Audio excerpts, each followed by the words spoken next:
Hello guys, welcome back to my channel and enjoy this fanfic part 1. Now let's start the fanfic. The silence in the Konoha hospital room was a heavy blanket, suffocating Naruto more effectively than any genjutsu he'd ever encountered. Outside, the village was slowly, painstakingly piecing itself back together. The vibrant hues of rebuilding efforts, the earthy browns of new lumber, the pale creams of fresh plaster, painted a picture of hope against the scarred canvas of the Fourth Great Ninja War's aftermath. But within these sterile white walls, hope felt like a distant, flickering flame. Months had bled into one another since the final, earth-shattering clash against Kagaya. Months since the cheers of victory had echoed across the ravaged battlefield, months since the fallen had been mourned and the wounded carried back to the relative safety of Konoha. For Naruto Uzumaki, the hero of that war, the savior of the world, those months had been a solitary confinement of the body, a slow, agonizing crawl back from the precipice. His injuries weren't the dramatic, visible gashes that many other shinobi bore. There were no missing limbs, no deep lacerations that screamed for immediate attention. Naruto's wounds were insidious, a subtle sabotage of his very life force. The relentless strain of wielding Kurama's chakra, the constant pushing of his limits, and the final, desperate battles had taken a brutal toll on his chakra pathways, leaving them frayed and damaged like overloaded electrical wires. The medics called it chakra exhaustion on a systemic level, a vague term that did little to soothe the constant thrum of discomfort that vibrated through his being. The initial days had been a blur of medical ninjutsu, potent but unpleasant concoctions, and the worried faces of the few who initially visited. Kakashi-sensei, his left eye perpetually crinkled with concern, had been a frequent presence in the early weeks, his visits punctuated by quiet anecdotes and the rustle of his ever-present Ika paradise. Sakura too, in those first fragile days of peace, had diligently checked on him, her brow furrowed as she meticulously monitored his fluctuating chakra levels. But as the village slowly regained its footing, their visits became less frequent. Kakashi was burdened with the monumental task of overseeing the reconstruction, his days filled with endless meetings and strategic planning. Sakura, initially by his side in the medical tents, soon found her focus shifting. Sasuke had returned, a prodigal son stepping back into the fold, albeit with an air of detached introspection. Their shared history, the complex tapestry of their bond, demanded attention, a mending of fractured pieces that seemed to consume Sakura's every waking moment. Naruto understood, intellectually. He knew the importance of Sasuke's return, the delicate balance of power it represented for the village. He knew Sakura's deep-seated feelings for the Uchiha, a connection that had always been a thorny vine in the garden of his own heart. But understanding didn't negate the gnawing emptiness that settled in his chest with each passing day, each silent meal, each long, star-dusted night spent staring at the ceiling. The other villagers, those he had fought so fiercely to protect, offered their gratitude in the form of polite nods and murmured, "thank yous," when they occasionally crossed paths with a weary Kakashi or a preoccupied Sakura.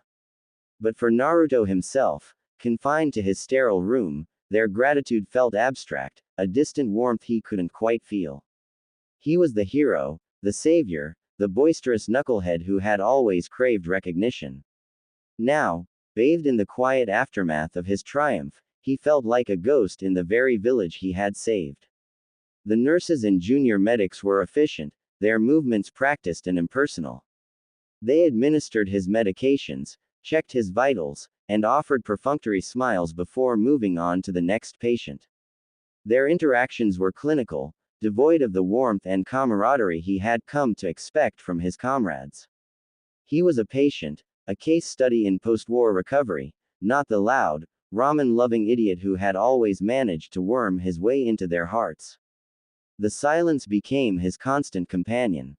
It amplified the rhythmic beeping of the medical equipment, the distant sounds of the bustling village, and the relentless echo of his own thoughts. He replayed the war in his mind, the faces of the fallen, the weight of responsibility he had carried, the sheer terror and exhilaration of the final battle. He remembered the shared glances with Sakura, the unspoken understanding with Sasuke, the unwavering support of his friends. But those memories now felt like faded photographs, their vibrancy leaching away with each lonely day. He tried to focus on his recovery, diligently following the exercises prescribed by the medics, willing his sluggish chakra to flow smoothly once more. But the progress was agonizingly slow, each small improvement feeling like a monumental effort. The vibrant blue energy that usually crackled around him felt muted, hesitant, like a shy creature reluctant to emerge from its hiding place. Days turned into weeks, and weeks into months. The seasons shifted outside his window, painting the leaves in fiery hues of autumn before blanketing the world in the serene white of winter. Still, the stream of visitors remained a trickle. Jiraiya-sama was gone, his absence a gaping wound that time did little to heal. The other Jinchuriki, those he had finally connected with, were scattered, each navigating their own paths in this newfound era of peace. And Sakura was a fleeting whisper in the corridors, a brief flash of pink hair in the distance. He heard snippets of conversations, her name intertwined with Sasuke's, hushed tones filled with a tenderness that twisted something inside him. He imagined them together, their shared trauma forging an even deeper bond, their quiet moments filled with an understanding he could never truly share. The neglect, unintentional as it might be, stung. He had always been the one left behind, the outcast, the one who had to fight twice as hard for even a sliver of recognition. He had thought the war had changed things, that his actions had finally earned him a place, a true connection with those he held dear.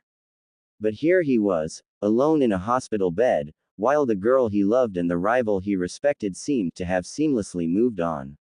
One particularly bleak afternoon, as the weak winter sun cast long shadows across his room, Naruto found himself staring at his hands. They were the hands that had formed the Rasengan countless times, the hands that had connected with his fathers and the other tailed beasts, the hands that had helped seal away a goddess.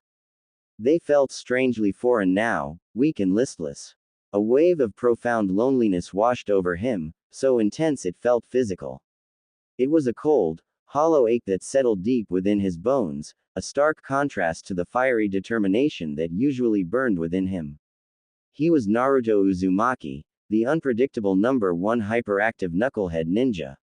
He was supposed to be loud, boisterous, surrounded by friends. This quiet, isolated existence felt like a betrayal of his very being. He closed his eyes, the image of Sakura's radiant smile, a smile rarely directed solely at him, flashing behind his eyelids. The memory, once a source of bittersweet longing, now felt like a fresh wound. He had always loved her, his feelings a constant, unwavering star in the turbulent sky of his life. But watching her happiness with Sasuke, a happiness that seemed to exclude him entirely, was a torment he could no longer bear. A bitter thought took root in his mind, a seed of resentment he had never allowed to sprout before. Had his feelings always been a one-sided affair? Had he been so blinded by his own desperate need for connection that he had misread the subtle nuances of their interactions? The silence in the room stretched, thick and suffocating. Naruto opened his eyes and stared at the blank wall, a new resolve hardening his gaze. He couldn't continue like this, a forgotten hero languishing in solitude. He needed to heal, not just physically, but emotionally. He needed to find a way to navigate this new reality, even if it meant accepting a truth that his heart stubbornly refused to acknowledge. The day Naruto was finally discharged from the hospital felt surreal. The sterile scent of antiseptic that had clung to him for months seemed to dissipate as he stepped out into the crisp Konoha air. The village, still bearing the faint scars of war, pulsed with a renewed energy. Children laughed as they chased stray leaves, merchants called out their wares with familiar gusto, and the distant clang of hammers echoed the ongoing reconstruction. It was a symphony of resilience, a testament to the indomitable spirit of the hidden leaf. His legs felt wobbly, unused to the simple act of walking without the aid of medical support. His chakra, though slowly recovering, still felt like a sluggish stream. He moved with a cautious gait, a far cry from the energetic sprints that had once defined him. His destination was the Hokage Tower, a familiar landmark that now felt strangely distant. Tsunade, the Godime Hokage, greeted him with a gruff but undeniably relieved expression. The lines etched on her face seemed a little deeper, the weight of leadership in a time of crisis evident in her weary eyes. "Took you long enough, brat," she said, her voice raspy. The paperwork was piling up with patient Uzumaki, still occupying a bed. Naruto offered a weak grin. "Sorry, Ba-chan. My body decided to take its sweet time healing. HMPH. Well, you're out now. Don't think you can slack off. There's still plenty to be done." Tsunade leaned back in her chair, her gaze softening slightly. "How are you truly feeling, Naruto? Don't give me any of that. I'm fine." "Nonsense." Naruto hesitated for a moment, the familiar bravado struggling against the lingering weariness. "Tired, Ba-chan. Really tired. But, better. Glad to be out of that sterile box." "Good." Tsunade nodded curtly. "We've arranged for your old apartment to be cleaned up. Ino and Shikamaru took the initiative. Said it wouldn't do for the hero of the leaf to come back to a dusty mess." A hint of a smile played on her lips. "They even stocked the fridge with some questionable instant ramen." Naruto's chest warmed at the thought. His friends. Even amidst their own recoveries, they had thought of him. That's really great, Ba-chan.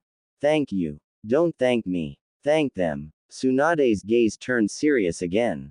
"The village owes you a debt it can never truly repay, Naruto.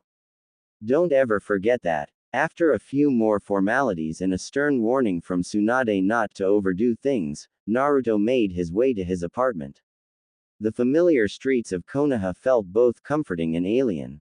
He noticed the gaps in the skyline where buildings had been destroyed, the makeshift stalls that had sprung up in their place, the quiet air of morning that still lingered beneath the surface of the village's rebuilding efforts. As he approached his old apartment building, a wave of nostalgia washed over him. It was here, in this small, cluttered space, that he had spent so many lonely nights, dreaming of acceptance and camaraderie. He climbed the familiar creaking stairs, his heart pounding with a mixture of anticipation and trepidation. The door wasn't locked. As he pushed it open, he was met not with the expected dust and disarray, but with a surprising scene of warmth and welcome. The small apartment was spotless, the worn wooden floors gleaming, the few pieces of furniture neatly arranged. A banner proclaiming, "Welcome home, Naruto," hung crookedly across the far wall, clearly the handiwork of someone less than skilled in aesthetics. And there they were, Shikamaru, leaning against the wall with his usual air of nonchalant boredom, a faint bandage still visible on his temple. Ino, her bright blonde hair pulled back in a neat ponytail, meticulously arranging a vase of freshly cut flowers on the small table, a small scar peeking out from beneath her collar.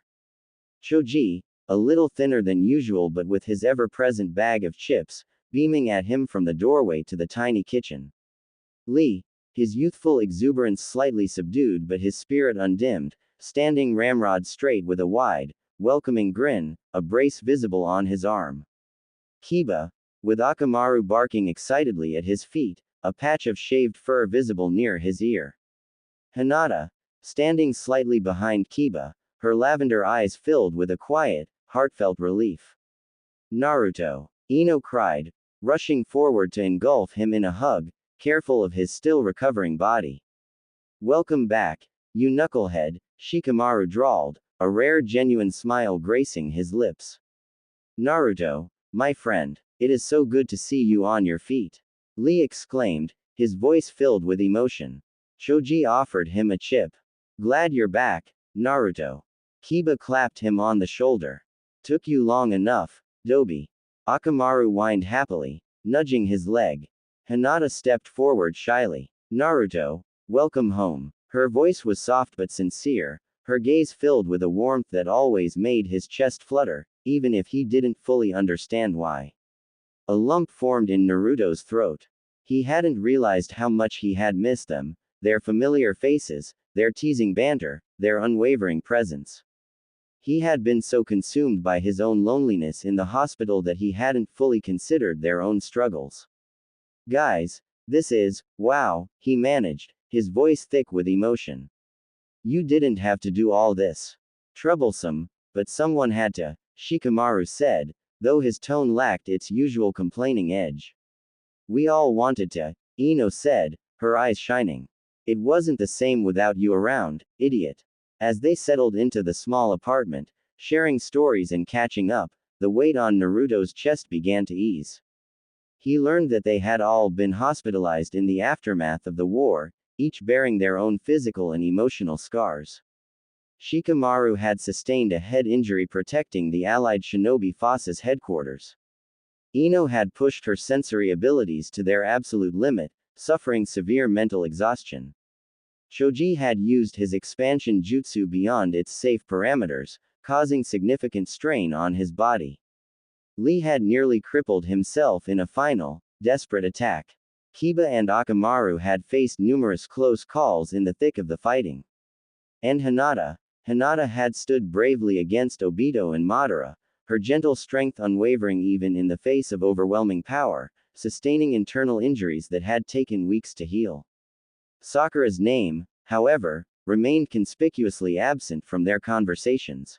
No one mentioned her visits to Naruto in the hospital, or her current whereabouts. The silence surrounding her felt heavy, a stark contrast to the easy camaraderie filling the room. Later, as his friends eventually dispersed, leaving him alone in his newly cleaned apartment, Naruto found himself staring out the window at the twinkling lights of Konoha. A familiar ache settled in his heart, a dull throb that no amount of ramen or friendly banter could completely dispel. Sakura, he thought, his jaw tightening slightly. Where were you? The memories of his lonely weeks in the hospital resurfaced, the endless silence punctuated only by the impersonal interactions with the medical staff. He remembered the few times Kakashi-sensei had mentioned seeing Sakura around the village, always in Sasuke's vicinity. He recalled the fleeting glimpses he had caught of her in the early days after the war, her brow furrowed not in concern for him, but in focused determination as she tended to the wounded alongside Sasuke. A bitter taste rose in his mouth. He understood her feelings for Sasuke, he truly did. He had witnessed their complicated bond firsthand, the years of longing and pain that had finally culminated in a reunion. But where did that leave him? Their teammate, their friend, the one who had always been there, always ready to fight for them, always willing to risk his life without hesitation. So selfish, he thought, the word echoing in the quiet of his apartment. She's always been so selfish when it comes to Sasuke. It was a harsh judgment, one he had always resisted making. He had always excused her behavior, attributing it to the intensity of her feelings for the brooding Uchiha. But now, lying alone in his clean apartment, the silence amplifying his resentment, he couldn't help but feel a profound sense of abandonment. It's okay, she loves Sasuke, he repeated in his mind, the words laced with a sarcasm he couldn't suppress. But what about our friendship? What about everything I've done for her? All the times I've put my life on the line to protect her, to bring Sasuke back. Does none of that matter? Does her love for him completely erase everything else? He pictured her face, her bright green eyes usually filled with determination and compassion. But now, the image was tainted with a sense of self-absorption. He saw her focused solely on Sasuke, their world seemingly shrinking to encompass only the two of them, leaving him and their other friends as mere background figures. Where's the thanks, Sakura? Where's the gratitude? Where's the payback for all the times I've been there for you? The question swirled in his mind, unanswered and accusatory. It felt as though she had simply discarded him, tossed aside their years of shared experiences and unwavering support for the sake of her long-awaited romance. A wave of weariness washed over him, deeper than the physical exhaustion of his recovery. It was the weariness of a heart that felt unappreciated, a spirit that felt overlooked. He had fought for the world, for his friends, for her. And now, in the quiet aftermath, he felt utterly alone. The warmth of his friend's welcome couldn't completely thaw the icy feeling of neglect that had taken root in his heart.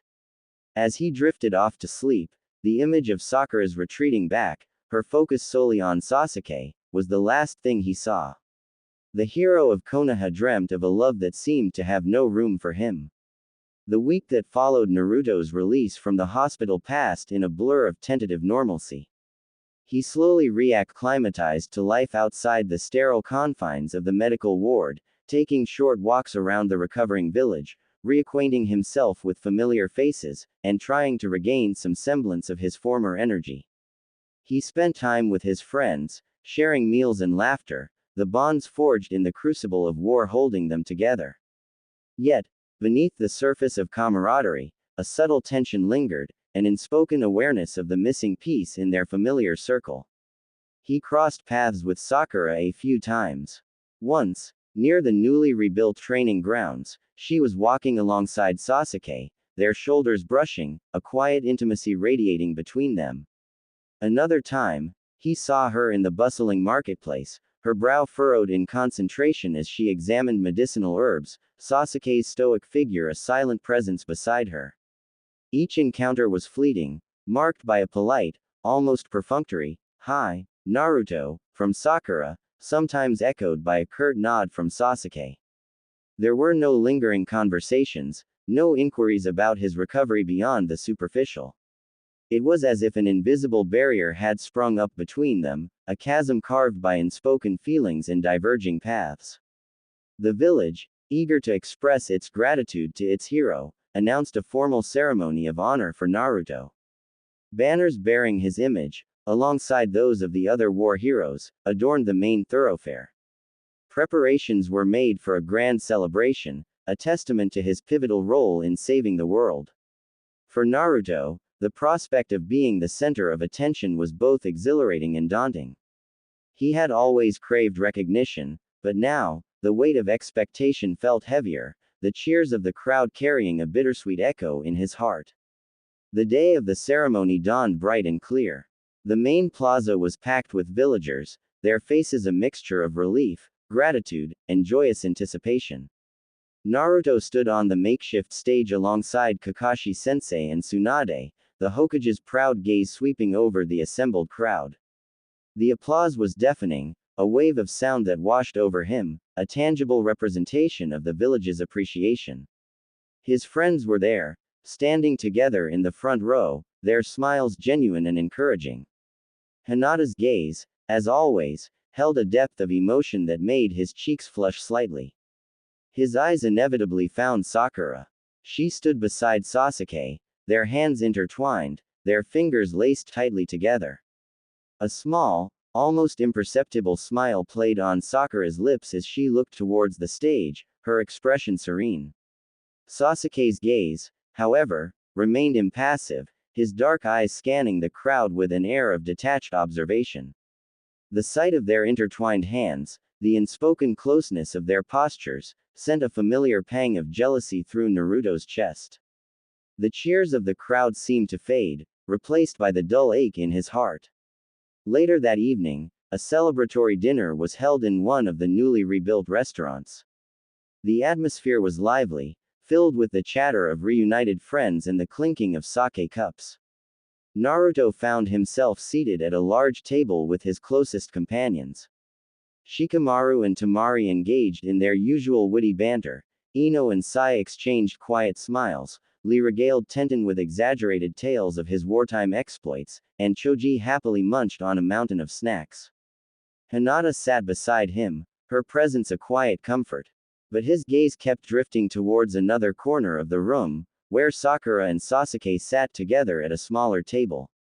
They weren't overtly affectionate, but the subtle cues spoke volumes. The way Sakura leaned slightly towards Sasuke as she spoke, the almost imperceptible touch of his hand on her back, the shared glances that held a depth of understanding that excluded everyone else.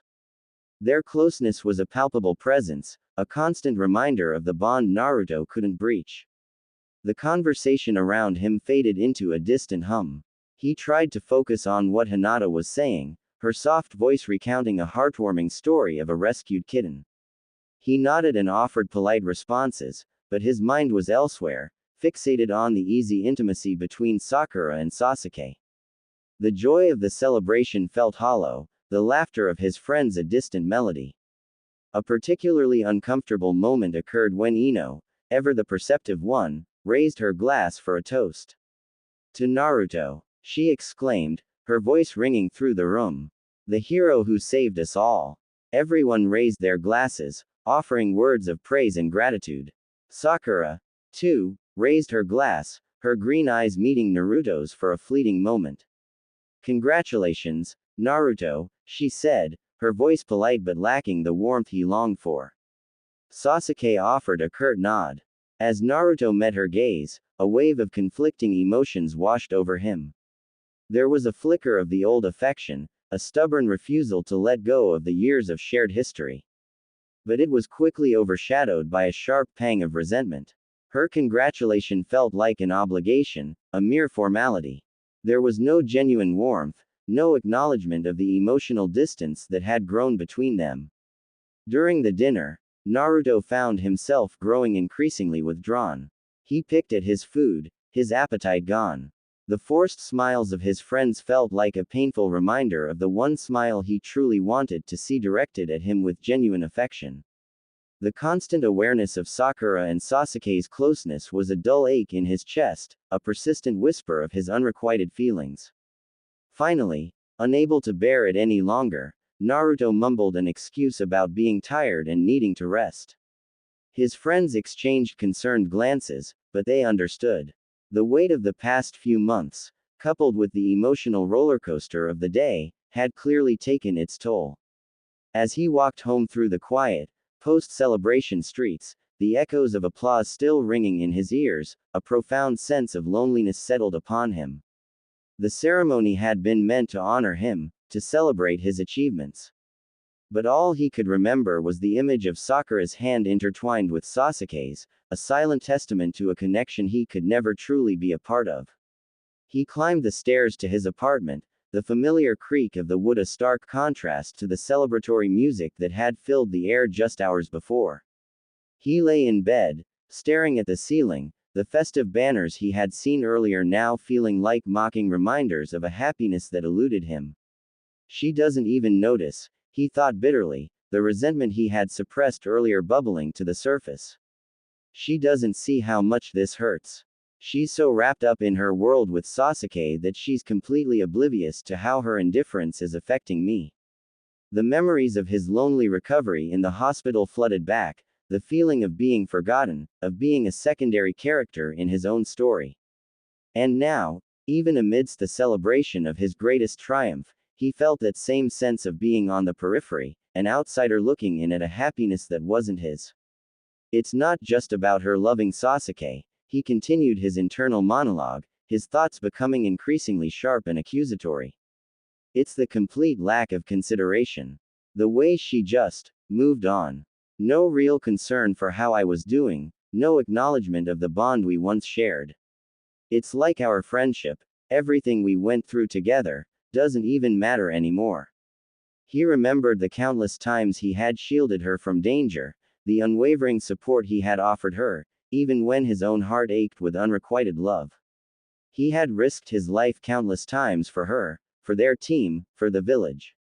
And now, it felt as though his sacrifices were meaningless, his loyalty unacknowledged. Where's the basic human decency? The simple act of checking in on a friend who was seriously injured. The questions burned in his mind, fueled by a growing sense of hurt and betrayal. Is her infatuation with Sasuke so all-consuming that it blinds her to everything and everyone else? A cold resolve began to solidify within him, a stark contrast to the fiery passion that usually defined him. He couldn't continue to subject himself to this constant emotional torment.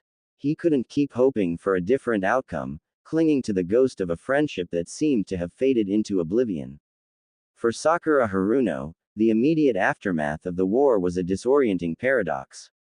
Relief washed over her in waves, a soothing balm to the raw wounds of fear and loss. Yet, beneath this surface of peace, a disquieting undercurrent began to stir, a personal conflict that threatened to eclipse the hard-won tranquility. The very first day after the dust had settled, Amidst the chaos of the medical tents, Sakura found herself drawn to Naruto's still form. He lay unconscious, his breathing shallow, the exhaustion of his immense power etched onto his young face. As the most skilled medical nin amongst them, it fell to her to the intricacies of his chakra pathways, the delicate web of energy that had been pushed beyond its limits.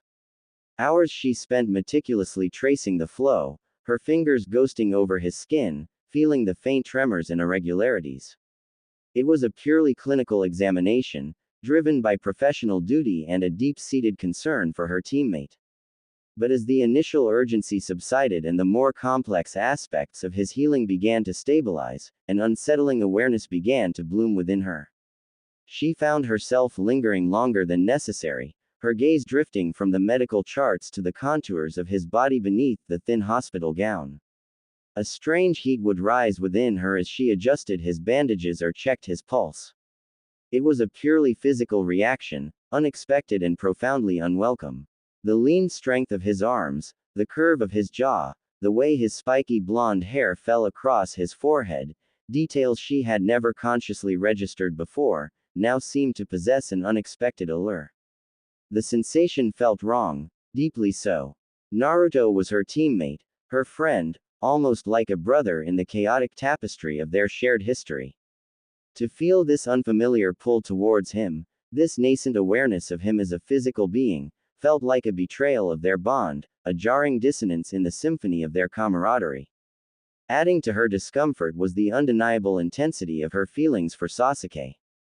His return had ignited a flame she had carried within her for years, a burning desire for connection and understanding.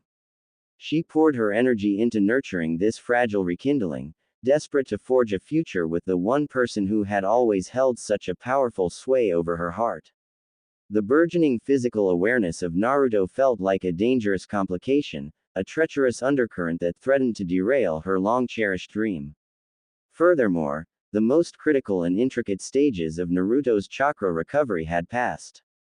Her initial, intensive medical ninjutsu had addressed the immediate dangers and set him on the path to healing.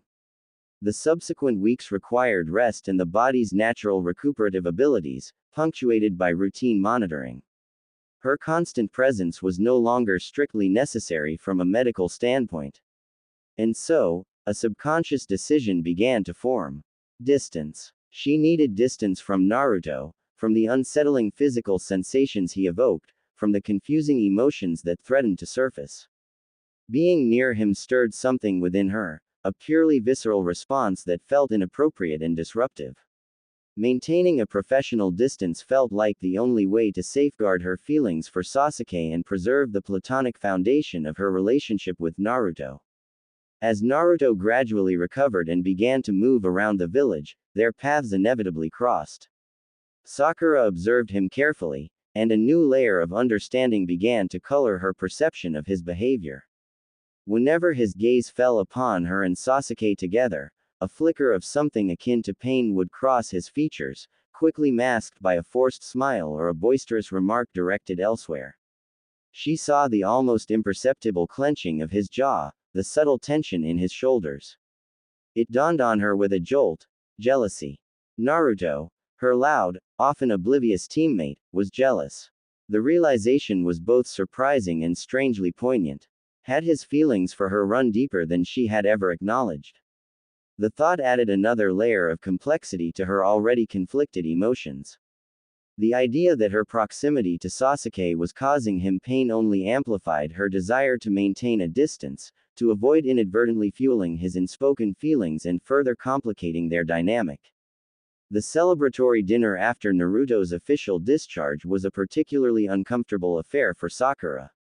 Seated beside Sasuke, she was acutely aware of Naruto's presence across the room.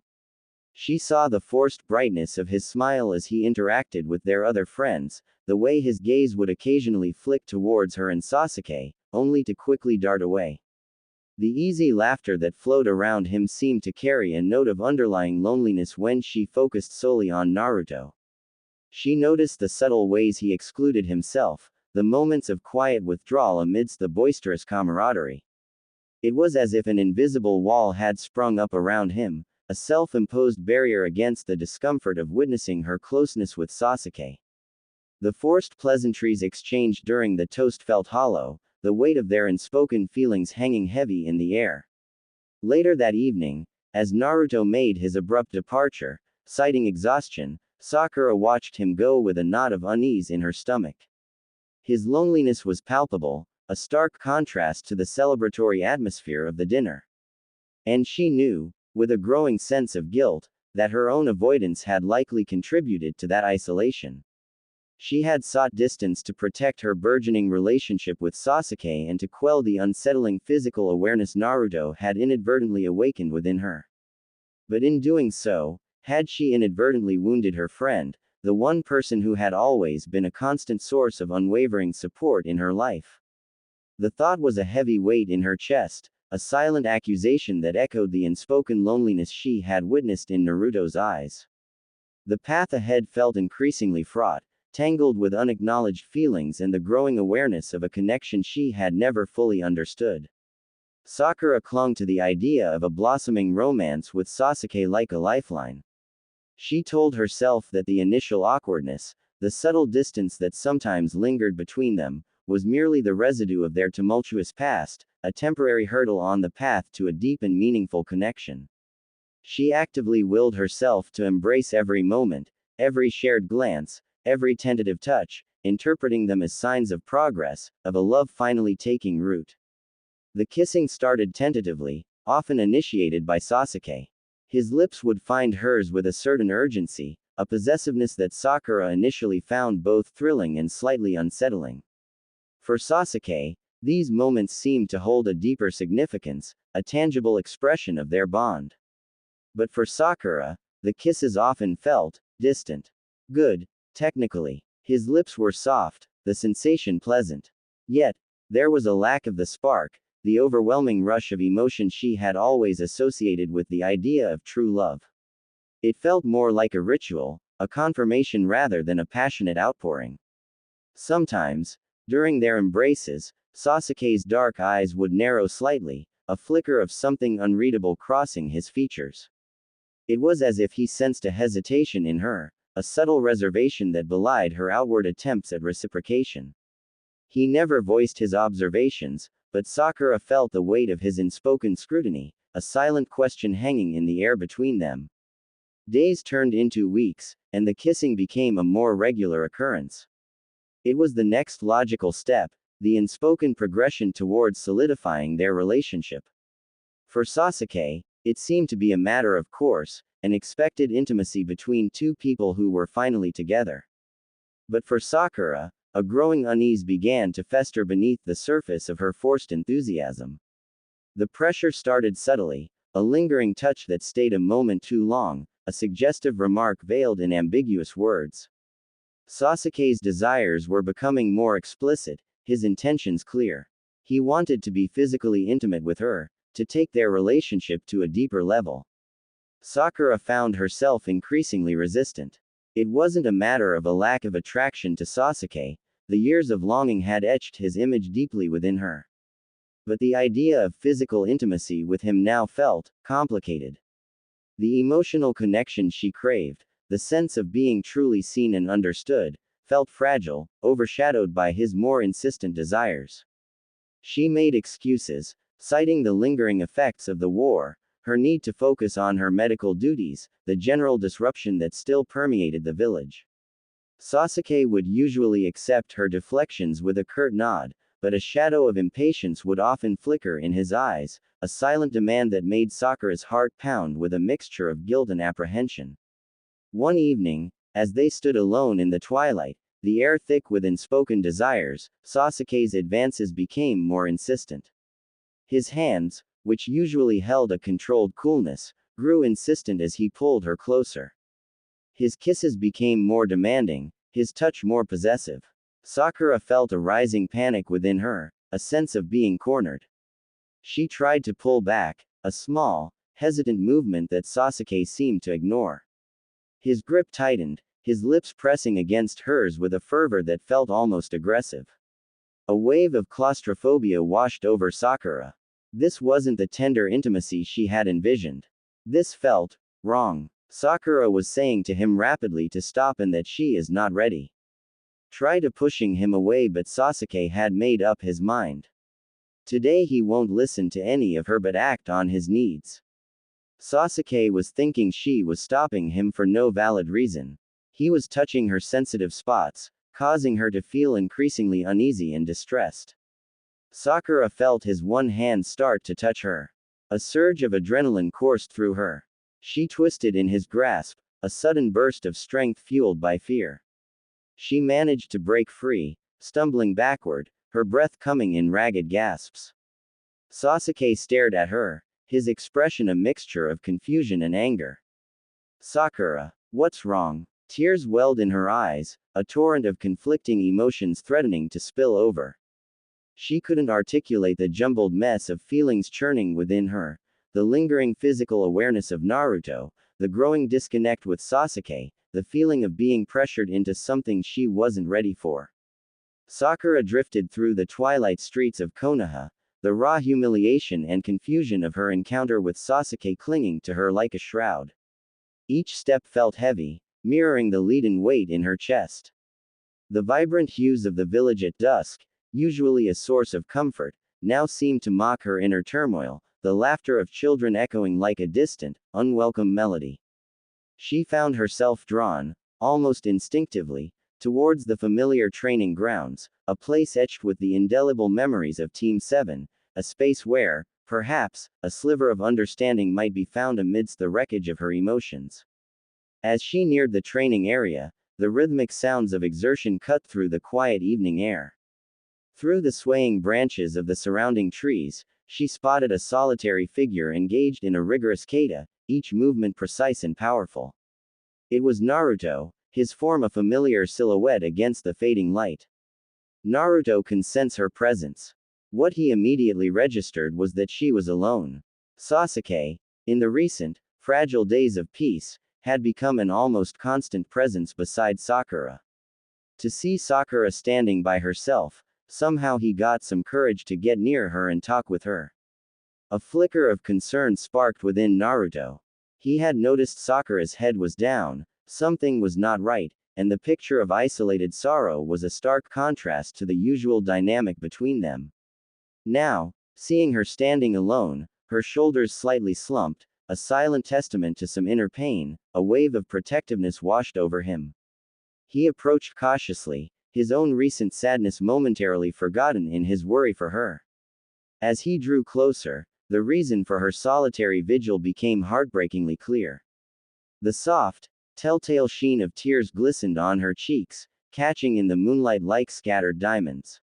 Her gaze was fixed on the ground, her expression a mask of raw vulnerability, a stark contrast to her usual fierce determination.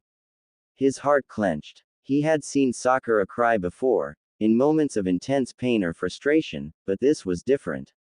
This was a quiet, desolate sorrow that seemed to emanate from the very depths of her being. He wanted, more than anything, to chase away those tears, to bring back the bright, unwavering spirit he had always admired.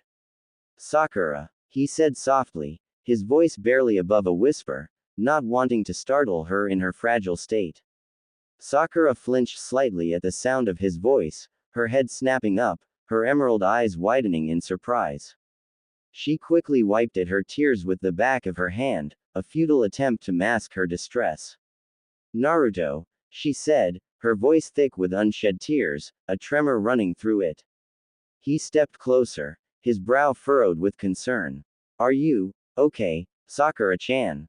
You look like you're carrying the weight of the world. He hated seeing her like this, the vibrant energy that usually defined her dimmed by an unseen weight. Sakura offered a weak, watery smile that didn't reach her eyes. Yeah, I'm fine, Naruto. Just a lot on my mind. But Naruto saw through the flimsy pretense. He recognized the lingering redness around her eyes, the way her lower lip trembled slightly despite her attempts at composure.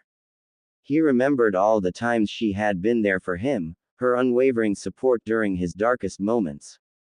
Now, he felt an almost desperate need to return that comfort, to be the one to lift her spirits. He wanted to offer her something genuine, something that transcended silly jokes. He remembered her quiet admiration for the resilience of the cherry blossoms after the harsh winter, their delicate beauty emerging from the cold. He knelt down, gently picking a small, late-blooming wildflower that grew near the edge of the training grounds, its petals a soft lavender. He offered it to her, his gaze earnest. Sakura-chan, it's not much, but, even after the toughest storms, new life finds a way. You're strong, Sakura-chan. Like these flowers. Sakura looked down at the small blossom in his outstretched hand. A flicker of something akin to surprise, perhaps even a touch of warmth, crossed her tear-stained face. She reached out hesitantly, her fingers brushing against his as she took the flower. Thank you, Naruto, she said softly, her voice still thick with emotion, but a hint of genuine appreciation lacing her tone. Emboldened by this small connection, Naruto wanted to offer more tangible comfort. He remembered her trembling earlier, the subtle signs of distress that spoke of a deeper pain. Without thinking, his heart aching for her, he reached out, intending to offer a comforting hug, a simple gesture of solidarity, a silent acknowledgement of her unspoken suffering. He stepped closer, his arms opening slightly, a gesture of pure, platonic support. But as his hands drew near, a sudden, visceral reaction jolted through Sakura. The innocent gesture, the offer of warmth and solace, triggered a cascade of unwanted memories, a chilling echo of the violation she had endured at Sasuke's hands just hours before. The possessive grip, the forced intimacy, the feeling of being trapped and powerless, it all flooded back in a terrifying rush. Naruto's approaching touch, meant to soothe, instead felt like a suffocating reminder of that unwanted closeness. Her breath hitched, a strangled gasp escaping her lips. Her eyes widened in a sudden surge of panic, the gentle warmth she had momentarily felt replaced by a primal fear. Her body recoiled instinctively, every muscle tensing. The innocent gesture of comfort was misinterpreted, filtered through the raw trauma of her recent experience. In that moment of heightened anxiety, her perception twisted. Naruto's approaching figure, meant to offer support, became a sudden, overwhelming threat. The ingrained reflex to protect herself, to push away any unwanted physical contact, took over. Her hand shot out with a speed and force that surprised even herself. It wasn't the playful jab of a teammate, nor the frustrated punch of an argument. This was a raw, desperate act of self-preservation, a violent rejection of a perceived violation. Her palm connected with Naruto's cheek with a sickening thud, the force of the blow rocking his head back. It was an insulting slam, a visceral expression of her fear and distress, a desperate attempt to create distance. Naruto stumbled back, his blue eyes wide with shock and a profound, agonizing confusion. The warmth he had intended to offer shattered into a million icy fragments. The physical pain of the slap was nothing compared to the searing bewilderment that ripped through him. He had only wanted to comfort her, to offer a moment of solace in her obvious pain. He couldn't comprehend the sudden, violent rejection. A single tear, hot and heavy, escaped his eye, not just from the sting of the slap, but from the deep, incomprehensible hurt of her reaction. It traced a lonely, burning path down his injured cheek, a silent testament to the devastating impact of her unintended trigger. That's it, he said, his voice barely a whisper, thick with the sudden lump in his throat, the raw pain of the slap mingling with the deeper ache of her inexplicable hostility. He stood up slowly and turned around, saying, "Don't follow me, Sakura-chan."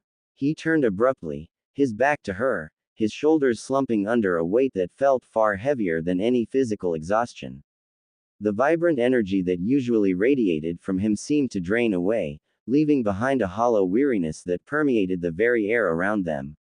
"Just go away," he said, his voice flat and final, devoid of any of the usual warmth or playful exasperation, a quiet dismissal that cut deeper than any shouted accusation, severing a fragile thread he hadn't realized was so easily broken, leaving him adrift in a sea of confusion and hurt.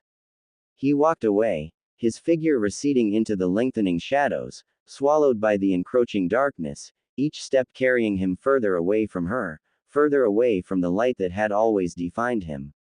Sakura stood frozen, the small lavender wildflower clutched tightly in her trembling hand, her other hand pressed against her chest, her breath coming in ragged gasps. Her mind reeled, the adrenaline slowly fading, replaced by a dawning horror at what she had done.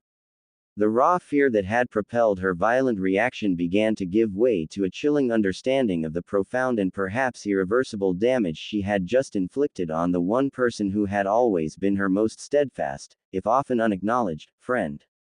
The weight of her trauma had lashed out, leaving behind a wreckage of misunderstanding and pain, a silent testament to the invisible wounds that war had left behind. Sakura stood frozen, the small lavender wildflower clutched tightly in her trembling hand, her other hand pressed against her chest, her breath coming in ragged gasps. Her mind reeled, the adrenaline slowly fading, replaced by a dawning horror at what she had done. The raw fear that had propelled her violent reaction began to give way to a chilling understanding of the profound and perhaps irreversible damage she had just inflicted on the one person who had always been her most steadfast, if often unacknowledged, friend. The weight of her trauma had lashed out, leaving behind a wreckage of misunderstanding and pain, a silent testament to the invisible wounds that war had left behind. A wave of nausea washed over her, the metallic tang of shame rising in her throat. She had slapped him. Naruto. The one person who had always seen the best in her, who had relentlessly pursued her even when she had been cruel, who had celebrated her triumphs and shouldered her burdens as if they were his own. And she had struck him. Not a playful jab, not a frustrated shove, but a brutal, open-handed slap, fueled by her own pain and misdirected fear. The image of his face, the red imprint of her hand stark against his tanned skin, the single tear tracing a path down his cheek, it was seared into her memory, a brand of her own making. The pain in his eyes, the shock, the utter bewilderment, it was a reflection of the pain she had inflicted, a pain that echoed the violation she had suffered, a pain she had now, in her blind, terrified reaction, transferred to him. A desperate need to undo what she had done, to rewind time and erase that moment of violence, surged through her. She had to find him. She had to explain, though how could she possibly explain the inexplicable? How could she articulate the tangled mess of emotions that had led to that moment, the lingering trauma, the misdirected fear, the overwhelming sense of violation? She broke into a run, her feet pounding against the cobblestones, the lavender wildflower, now crushed in her trembling hand, a pathetic offering in the face of the damage she had caused. She called his name, her voice hoarse and desperate, the sound swallowed by the encroaching darkness. Naruto. Naruto, please, wait. She retraced his steps, her gaze frantically scanning the shadows, her heart pounding a frantic rhythm against her ribs. The training grounds were deserted, the only sounds the rustling of leaves and the distant chirping of crickets. He had vanished. A wave of panic washed over her. Where could he have gone? Had he gone home, to Ichiraku Ramen, his usual refuge? Or had he simply disappeared into the labyrinthine streets of Konoha, wanting nothing more than to be alone, to escape the sight of her, the memory of her touch?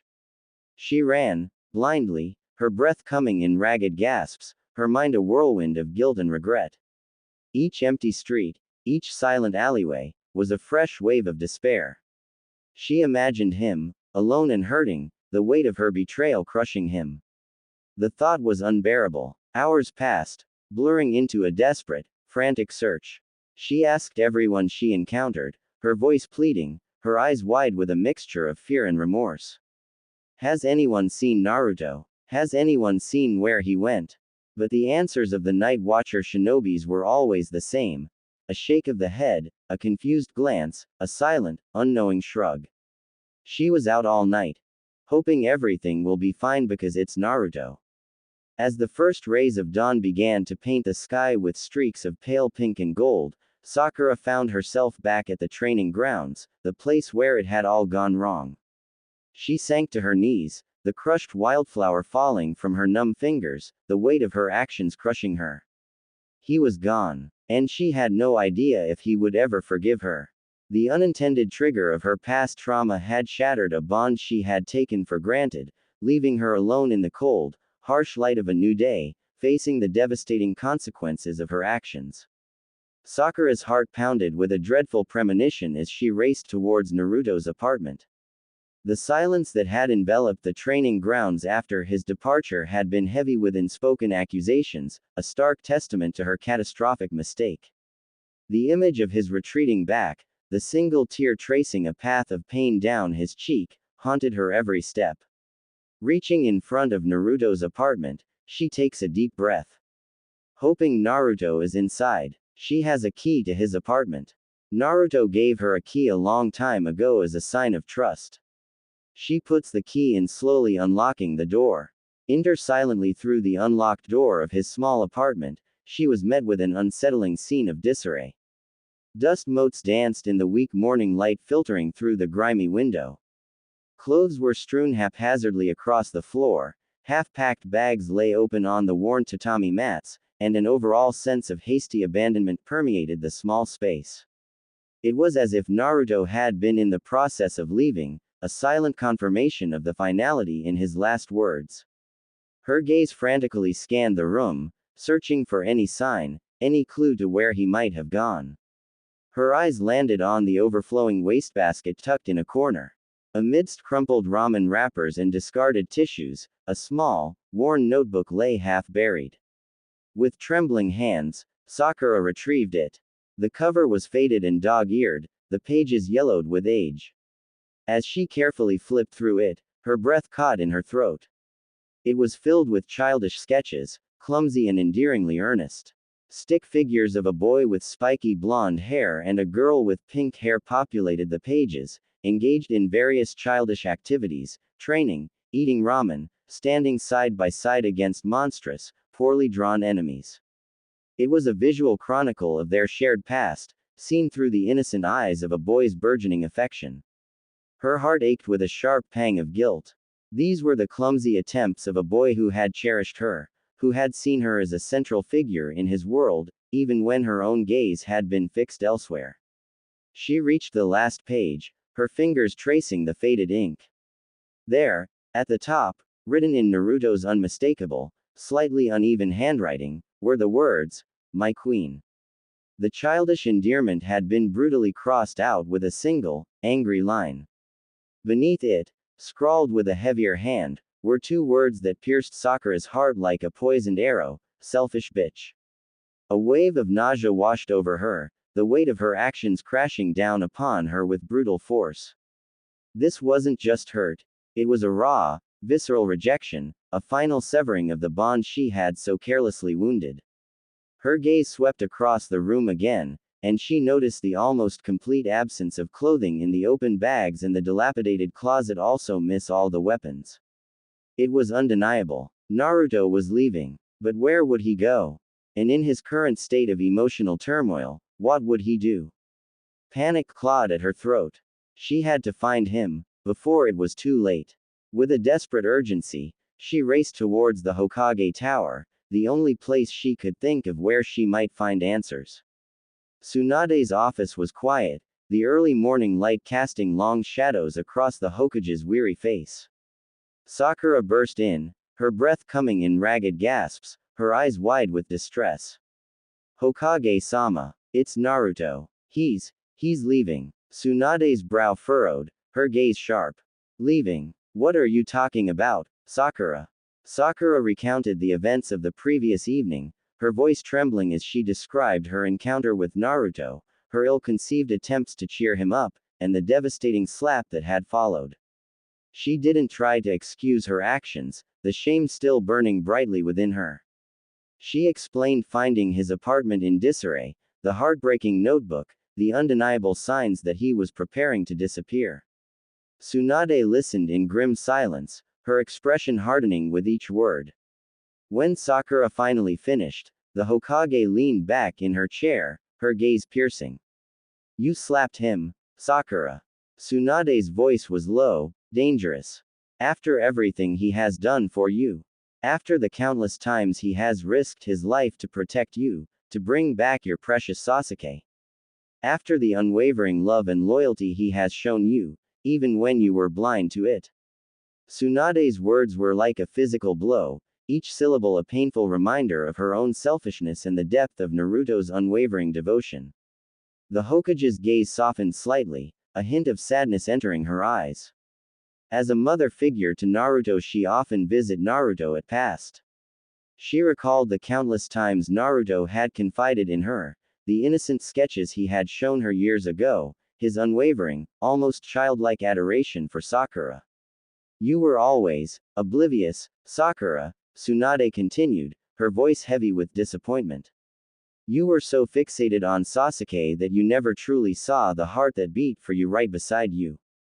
But to insult him like that, after everything, that is a different level of cruelty. She sighed, rubbing a hand across her tired eyes. Naruto came to see me last night. He was sad and said he needs some change of air, and wanted a transfer. But I saw his eyes, he was hurt, Sakura. Deeply hurt. More than I've seen him in a long time. But I didn't know the cause. That time I may say no, but I already gave him the transfer permission. Tsunade said sadly. Sakura's heart sank. He had gone to Tsunade. He had sought solace, and even permission to leave. He's leaving the village? Sakura asked, her voice barely a whisper, the fear constricting her throat. Tsunade shook her head slowly. Not the village, not yet. But he has resigned from Team 7. The words hit Sakura like a physical blow. The bond of their team, fractured but always present, had finally been severed. He's what? Sakura stammered, her mind reeling. He requested a transfer. He told me that he want to join Anbu because normal shinobi work will be waste of his strength and talent. Tsunade explained, her voice grim. He's joining the Anbu Black Ops, for specialized training in one of their most isolated sectors. Sakura's blood ran cold. The Anbu Black Ops, the elite shadow operatives, known for their ruthlessness, their efficiency, their detachment. It was a world of darkness and secrecy, a far cry from Naruto's usual boisterous, open nature. But that's for people who are emotionally detached, Sakura protested, her voice filled with a growing dread. Tsunade's gaze was unwavering. Exactly, Sakura. Naruto said, he needed to change. He needed to become someone different. A chilling premonition washed over Sakura. The pain in Naruto's eyes, the raw hurt in his voice, the finality of his departure from Team 7, what if this was more than just a desire for distance? What if the boy who had always been a beacon of hope and unwavering optimism was now walking down a darker path? What if, Sakura began, her voice trembling, the unspoken fear hanging heavy in the air, what if this changes him, Hokage-sama? What if he becomes brutal? What if he goes down the wrong path? Tsunade's expression was grave, her eyes filled with a profound concern. You know Naruto's strength, Sakura. His determination. If he channels that pain, that hurt, into the Anbu training, he could become formidable. Unstoppable. She leaned forward, her gaze piercing. And you know, better than anyone, Sakura, there might not be anyone left who can stop him if that happens. The weight of her words hung heavy in the silent office, a chilling prophecy of a future Sakura had unknowingly set in motion. Where did he go for training? Sakura's voice was a mere whisper, laced with a desperate plea for any thread of hope. Tsunade's gaze softened slightly, a flicker of understanding in her weary eyes, but her resolve remained firm. I cannot tell you that, Sakura. But I need to talk to him, Sakura insisted, her hands clenching into fists. I need to explain. Tsunade shook her head gently. Naruto doesn't want that right now. He made that very clear. This training is something he needs. Something he sought out. It's in a highly secure, undisclosed location, far outside the village borders. No one can find him unless he chooses to be found. She found herself avoiding Sasuke, the mere sight of him now stirring a complex mix of guilt, unease, and a dawning resentment. The memory of his insistent touch, the possessive demands, now felt repulsive, tainted by the knowledge of her own misplaced affections and the devastating consequences they had wrought. Weeks have passed out in the same manner. She will keep herself busy with hospital work. It's the only time she discovered that work can make her forget everything. Her focus in medical terms is something else. Ever since that night, Sakura couldn't bring herself to look Sasuke in the eye. They still crossed paths, but she always walked a little faster, turned a little sooner, disappeared a little too quickly. Sasuke noticed, of course. He wasn't blind. He knew she was avoiding him. And he knew why. That night had changed everything. The moment his hand had gripped her wrist a little too tightly, when his desire had started to cross a line she wasn't ready for. Sakura had felt a tremor in her heart split into something unrecognizable. Fear, disgust, confusion, love, all tangled and twisted until she couldn't breathe. She had run. And she hadn't looked back. The guilt of leaving without a word clung to her, but the fear of facing him and explaining something she didn't fully understand herself that was greater. What would she even say? That she still loved him, but something broke inside her that night. That she couldn't tell if it was him, or herself, she was angry at. She didn't know, so she said nothing. Naruto had tried to reach her to push away her unknown sadness. Always the light in her darkest hour, he'd shown up like he always did. Unshakable warmth in his voice. But her heart wasn't ready for kindness. Not when her mind was still haunted by the force of Sasuke's grip and unwanted touches, the way his shadow still lingered in her space. Naruto had only touched her shoulder, gently. She had flinched and without thinking, slapped him. Hard. The sound echoed in the silence between them. She had gasped, hand trembling, eyes wide with horror. Naruto, I didn't mean to. But the damage was already done. He had stood there for a moment, stunned, not by the slap, but by the look on her face. The pain, the fear, the apology she couldn't even say properly. And then, slowly, he had stood and turned away. Broken. That's it, he had said quietly. Don't follow me, Sakura-chan. And just like that, he was gone. Word spread days later that Naruto had joined for Anbu training, an elite, brutal path far from the sun-soaked smiles he was known for. Sasuke Dono knew why, but Sakura did. She saw it in the mirror every morning, the echo of her hand, the look in his eyes, the pain she had caused. Sasuke didn't know the real reason. He didn't know Sakura had hurt him. Because if he did, if he ever found out, Sakura knew Sasuke. He might be emotionally detached, cold even, but his loyalty to Naruto was unshakable. His respect for his friend ran deep, buried beneath layers of silence, of pride, of scars neither of them talked about. He didn't show affection like others did. He never would. But if Sasuke learned she had laid a hand on Naruto even in a moment of confusion, even by accident, love go to hell. He would not hesitate. He would grab her by the throat, demand answers, unleash the part of himself he kept locked away for everyone except Naruto. Because Sasuke is Sasuke, after all. And Sakura, she was just trying to survive the storm she helped create. One afternoon, Sasuke appeared in Sakura's medical office, his usual stoic demeanor replaced by a desperate urgency. He watched her as she meticulously organized medical supplies, his dark eyes intense, almost pleading. Sakura, he began, his voice low and strained, why are you avoiding me? What has changed? Sakura kept her gaze fixed on the vials in her hands, unable to meet his intense scrutiny. The words caught in her throat, a tangled mess of guilt and dawning realization. Sakura, he pressed, stepping closer, his presence suddenly suffocating. Do you still love me? He is the straightforward one as always. The question hung heavy in the air, a stark reminder of the years she had dedicated to this very pursuit. But now, the answer felt hollow, uncertain. The image of Naruto's tear-streaked face, the weight of his broken trust, overshadowed everything. Yes, she managed, the word feeling foreign on her tongue, a hesitant whisper devoid of its former conviction. Sasuke's eyes narrowed, a flicker of suspicion crossing his features. Then why is there this distance? Why the hesitation when I want to be close to you? Sakura froze, her hands stilling on the vials. The memory of his forceful advances, the chilling echo of her fear, resurfaced with brutal clarity. If you love me, Sasuke continued, his voice taking on a demanding edge, you have to prove it. Intimacy, it's a part of love. Why this hesitation? His tone grew forceful, almost accusatory. He reached for her, his hand grasping her arm with a possessiveness that sent a shiver of revulsion down her spine. He leaned in, his intent clear, his lips closing in for a kiss that felt like a violation.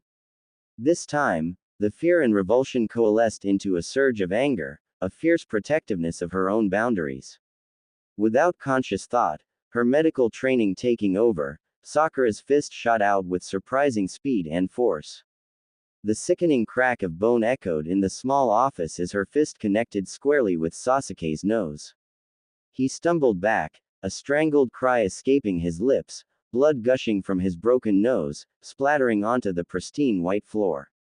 The force of the blow sent him reeling, his back slamming against the wall with a resounding thud, leaving a spiderweb crack in the plaster. Sakura stood there, her chest heaving, her hand trembling slightly, but her gaze unwavering. The years of suppressed frustration, the dawning realization of his self-centeredness, the burning guilt over Naruto, it all erupted in that single, decisive act. If that's all love means to you, Sasuke, she said, her voice trembling with anger and a newfound clarity, then I am breaking up with you. Instantly. Right here, right now. Her words hung heavy in the air, the finality undeniable. The years of longing, the carefully constructed dream, shattered into a million pieces, just like the plaster on the wall. For your stupid, selfish idea of love, she continued, her voice rising with righteous fury, tears that can be seen in her eyes, but this time, they were tears of anger and regret. I lost my friend. My precious friend's trust. Something you clearly know nothing about. She stepped closer, grabbed him by the collar, her gaze burning into his shocked and bleeding face. Don't ever come near me again, Sasuke. You bastard. Then she let free his collar. Sasuke stared at her, his eyes wide with disbelief and a flicker of something akin to a wicked amusement twisting his lips. He offered a small, unsettling smile, wiped the blood from his nose with the back of his hand, and then, without a word, turned and walked out of her office, leaving Sakura standing amidst the wreckage of her shattered dreams and the lingering scent of blood. She couldn't believe it. She had just hit the man she had loved for years. She had broken up with him. And the catalyst for it all was losing Naruto's trust. The realization struck her with the force of another blow. The pain of Naruto's absence, the weight of her betrayal, had finally eclipsed the years of her infatuation with Sasuke. A bitter laugh escaped her lips. How had she been so blind? How had she prioritized a one-sided obsession over the genuine, unwavering friendship that had always been her anchor? How the hell did he think he could just demand that? She thought furiously, the anger towards Sasuke a burning ember in her chest. His entitlement, his callous disregard for her feelings, suddenly became glaringly obvious. Sakura sank into her chair, her mind racing, connecting the disparate pieces of her recent actions.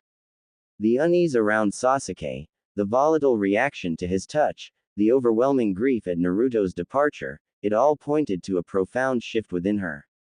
She wasn't feeling bad about hitting Sasuke, about ending their long-awaited relationship. Her only real fear, the only true source of her anguish, was the devastating loss of Naruto's trust. The boy she had so often overlooked, the friend she had so carelessly wounded, had somehow become the most precious person in her life, his absence leaving a void that Sasuke's presence could never fill. The realization was both terrifying and liberating, a painful truth that had finally shattered the illusions she had clung to for so long. The sterile scent of antiseptic in her medical office, once a source of comfort and control, now felt suffocating, a constant reminder of her inability to heal the deepest wound, the one she had inflicted on Naruto.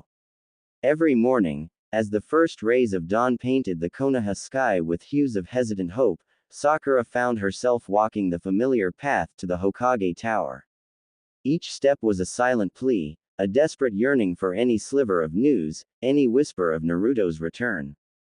Hokage-sama, anything. The question had become a daily ritual, a desperate mantra whispered across Tsunade's imposing desk. Tsunade's responses were always the same, a weary shake of her head, a sigh that spoke volumes of her own concern. Nothing, Sakura. When there is news, you will be the first to know. But the lack of information was a torment. The silence surrounding Naruto's whereabouts was a heavy shroud, amplifying Sakura's guilt and fueling her sleepless nights. The image of his face, contorted in pain and disbelief after her slap, haunted her dreams, morphing into grotesque figures of accusation and loss. The weight of his lost trust was a crushing burden, a constant ache in her chest that no amount of medical ninjutsu could alleviate. It was a far more profound agony than the years of unrequited love for Sasuke had ever been, a bitter testament to her own blindness and the true value of the bond she had so carelessly shattered. Sleep offered no respite. Instead, her nights were filled with restless tossing and turning, fragmented memories of Naruto's unwavering loyalty and her own callous disregard swirling in the darkness. She would jolt awake in a cold sweat, the echo of his whispered, "Go away," ringing in her ears, the phantom sting of her hand against his cheek burning on her palm. The vibrant energy of the village, the laughter of her friends, the ongoing rebuilding efforts, all seemed muted, distant, as if a vital color had been leached from her world. Meanwhile, far beyond the familiar borders of Konoha, in a desolate, unforgiving landscape shrouded in secrecy, Naruto was undergoing a brutal transformation. The Anbu training facility was a crucible, designed to forge emotionless weapons from raw potential. The days were a relentless cycle of physical and mental torment, pushing him beyond the limits of human endurance. Every muscle screamed in protest as he navigated treacherous obstacle courses, scaled sheer cliffs with nothing but his bare hands, and engaged in grueling hand-to-hand combat with seasoned operatives who showed no mercy. Sleep was a luxury rarely afforded, snatched in brief, uncomfortable intervals between exercises that pushed him to the brink of collapse. Naruto found lay down broken. Bulged in his eyes, mouth and nose bleeding, some nails are missing and wounds all over the body. But he was reaching for something. Hell. This is hell. I can't take it anymore. Naruto said. He was holding a katana to his own throat. Desperate need to finish his life to end this pain. The intense pain of Anbu training both physically and mentally. Forgot about Sakura's slap. Pain here is unbearable. He was stopped by a hard strong kick from Anbu trainer that made him fly to a tree unconscious. This scene is common among the newcomers in Anbu. Their chakra path will blocked for the first month training to make things critical and make shinobi strong physically. Food was often scarce, forcing him to rely on his instincts to survive in the harsh wilderness. He learned to track, to hunt, with a cold efficiency that was alien to his former compassionate nature. The vibrant blue of his chakra, once a symbol of his unwavering spirit, now flickered with a darker intensity, honed for lethal precision. The mental conditioning was even more brutal. They stripped away his sentimentality, forcing him to confront his deepest fears and vulnerabilities, only to tear them down and rebuild him into someone detached, someone who could execute orders without question, without hesitation. He was taught to suppress his emotions, to view every individual as either an asset or a threat. The memories of his friends, the warmth of their camaraderie, the sting of Sakura's rejection, all were pushed down, buried beneath layers of hardened resolve. Survival became his sole focus. He learned to stalk prey through dense forests, his movements silent and deadly. He'd animals, rabbits, deer, even the occasional wild boar, his hands becoming stained with blood, a stark contrast to the healing touch he had so often witnessed in Sakura's hands. There were rumors among the trainees of even more extreme exercises, whispers of having to consume raw, writhing snakes to test their resilience and break their ingrained aversions.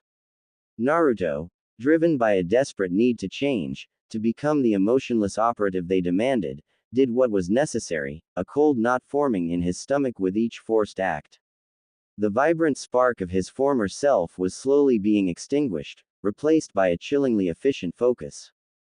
The boisterous laughter that had once echoed through Konoha was silenced, replaced by a grim determination etched onto his young face. The desire for recognition, once his driving force, was buried beneath a growing indifference. He was becoming a ghost in the shadows, a lethal instrument forged in pain and isolation.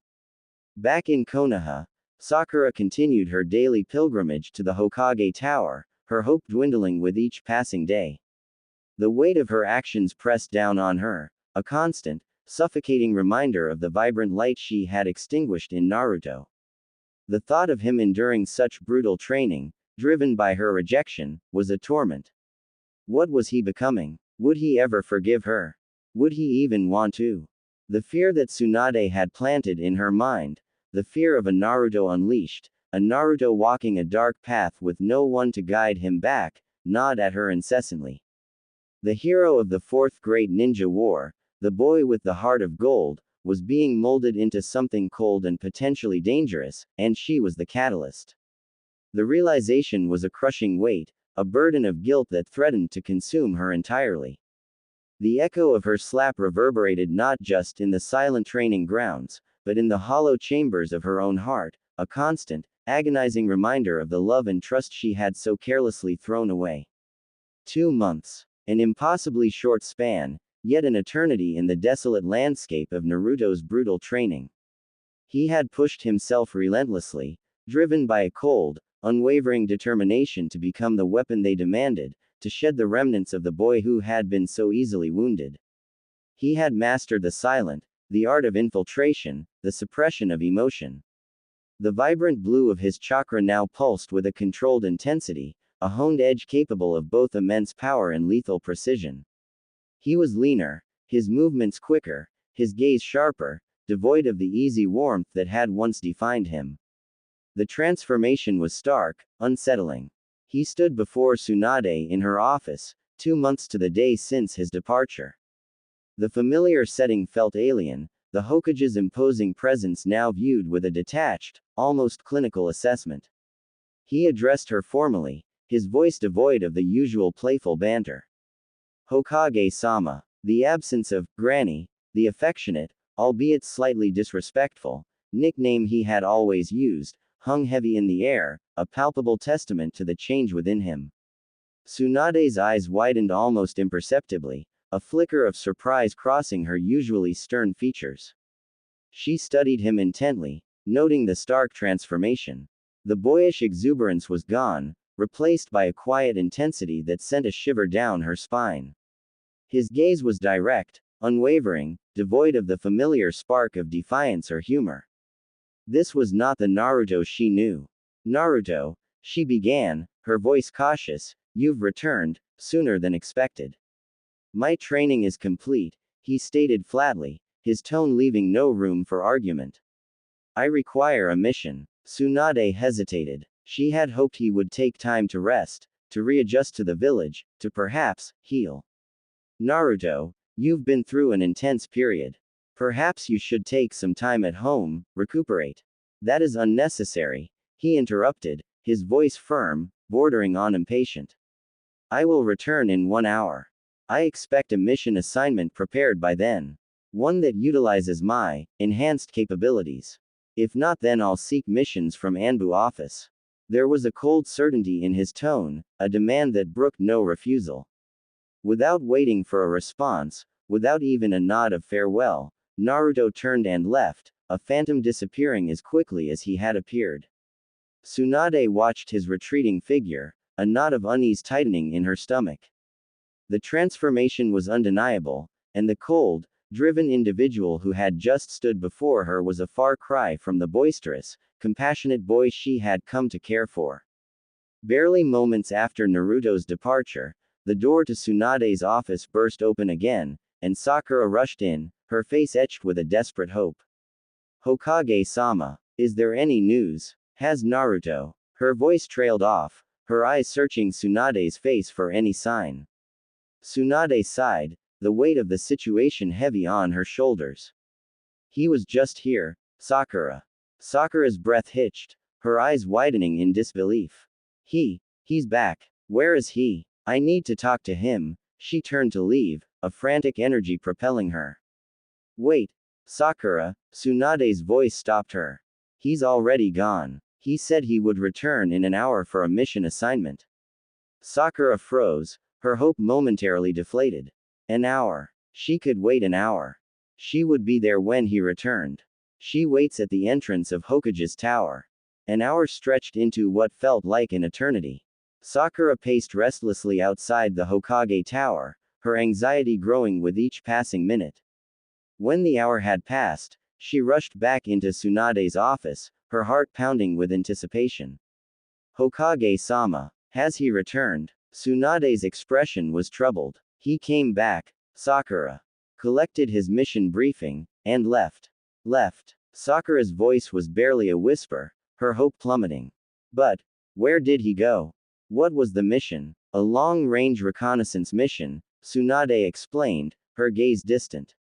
Solo. It will take him far from the village.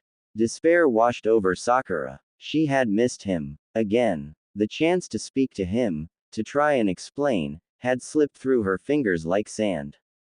A chilling thought struck her. She had been waiting right at the entrance to the Hokage tower for almost an hour. She had been watching the main thoroughfare. Why hadn't she seen him? The Hokage tower was the central hub of the village. There was no way he could have come and gone without her noticing, unless. A cold dread seeped into her bones. It was as if he had become invisible, a phantom moving through the village unseen. And the speed with which he had completed his training, his abrupt demand for a mission, his almost ethereal departure, it all felt wrong. Sakura's face paled, her eyes wide with a dawning, terrifying realization. The boy she knew, the loud, boisterous Naruto, wouldn't have moved with such silent efficiency, such an unnerving lack of presence. Anbu training, it had changed him more drastically, more profoundly, than she could have ever imagined. The blockage was planned to open after his checkup at hospital when his chakra paths are fully healed. But he never went for a checkup. It will open on its own after some time as the story progresses. But now Naruto is running on his own chakra. A raw, visceral desperation clawed at Sakura's insides, a relentless yearning to confront the truth that festered between her and Naruto like a poisoned wound. The memory of her hand colliding with his cheek, the sickening thud that echoed the shattering of their bond, the raw, bewildered pain in his blue eyes, these moments replayed with agonizing clarity, a constant, brutal reminder of her unforgivable act. She had committed a sin against their shared history, a violation of a trust so freely given, and the weight of it pressed down on her, a suffocating shroud of guilt. She wears gloves for a particular reason. The skin on her right hand has become unusually sensitive due to frequent washing and the need to scrub hard to remove stubborn stains. Although the stain was merely a figment of her imagination, it seemed to cling stubbornly to her consciousness. No matter how many times she scrubbed her hands, the stubborn mark refused to disappear, forever etched in her thoughts like an invisible ink that would not fade. Sleep offered no sanctuary, no escape from the torment of her waking hours. Instead, her nights were a descent into the chillingly realistic landscapes of her nightmares. She would find herself standing in the familiar, yet now tainted, training grounds. The air would be heavy, thick with the unspoken accusations that hung between them. Naruto would be there, a shadowy figure in the distance, his back resolutely turned. As she called his name, her voice a strained, desperate whisper, he would slowly pivot, and his face would be a stark canvas of pain, the red imprint of her hand a livid brand. Sometimes, his eyes, usually so vibrant, would be dull and lifeless, reflecting a profound emptiness that mirrored the void she felt growing within herself. Other nights, the setting would shift to the Hokage's office, but the familiar warmth would be absent, replaced by a chilling stillness. Naruto would stand before Tsunade, his posture rigid, his voice a cold monotone as he requested another perilous mission. Sakura would watch from the periphery, an invisible observer, her heart twisting with a helpless anguish as she witnessed the light extinguish from his eyes, replaced by a hollow resignation that spoke of a spirit slowly surrendering. The most agonizing dreams were those where she saw him, not in places of conflict, but in the quiet corners of the village they once shared. He would walk past the ramen shop, his favorite haunt, without a glance.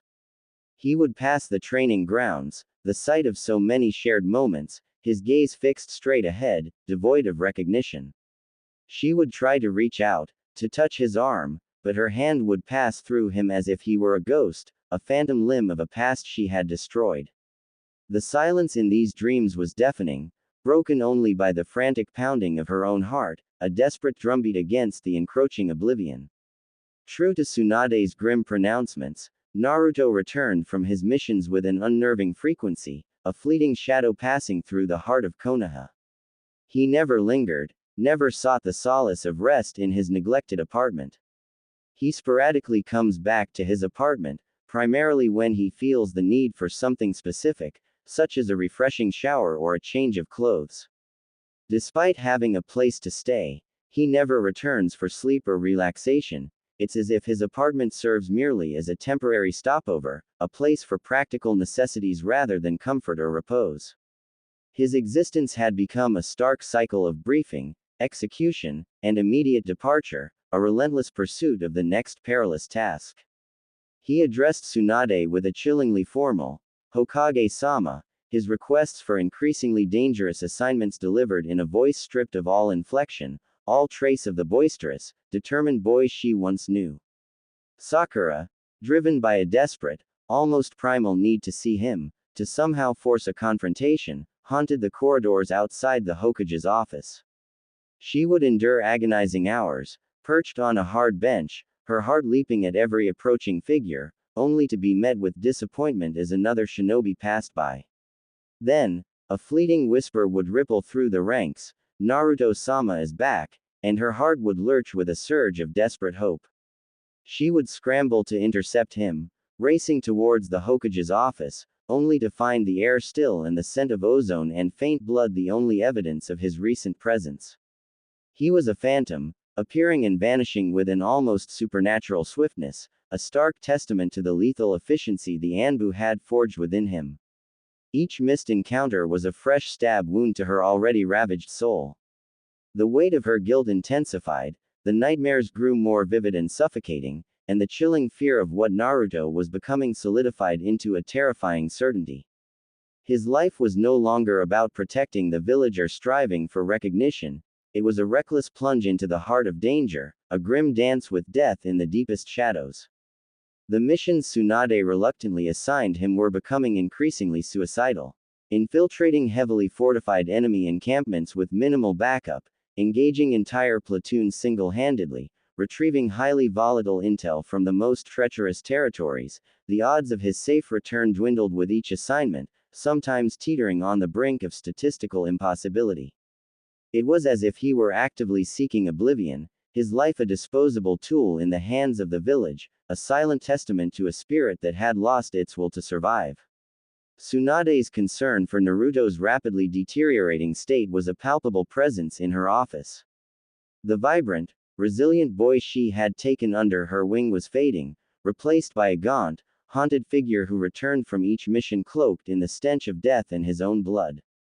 He would offer curt reports, his eyes devoid of emotion, his injuries dismissed with a chillingly indifferent shrug. It was as if the very instinct for self-preservation had been extinguished within him. One rain-swept evening, after another fleeting glimpse of Naruto's retreating shadow, Tsunade summoned Sakura to her office, her face etched with a profound weariness. Sakura, she began, her voice heavy with a concern that mirrored Sakura's own gnawing fear, we need to talk about Naruto. His latest mission, the chances of survival were negligible. Yet, he volunteered without hesitation. She leaned forward, her gaze intense. He's not just taking risky missions, Sakura. It's as if he has no desire to return. As if he's actively seeking death. Tsunade's voice cracked with a raw emotion that Sakura rarely witnessed. He comes back, covered in blood, Sakura. his own and others. And there's nothing in his eyes. No triumph, no relief, just emptiness. Tsunade's gaze pierced Sakura's, the unspoken accusation hanging heavy in the air. Sakura, think about it. Why would he want to be here? In this village? What reason does he have to fight for a life that clearly holds no joy for him anymore? Her voice softened, tinged with a heartbreaking sadness. He's a young man, Sakura. Alone. He's lost so much, and now he seems to have lost the will to live. The weight of her words settled heavily in the silent office, a chilling indictment of the devastating consequences of Sakura's impulsive act. Tsunade's words echoed in the hollow chambers of Sakura's heart, each syllable a painful reverberation of her catastrophic mistake.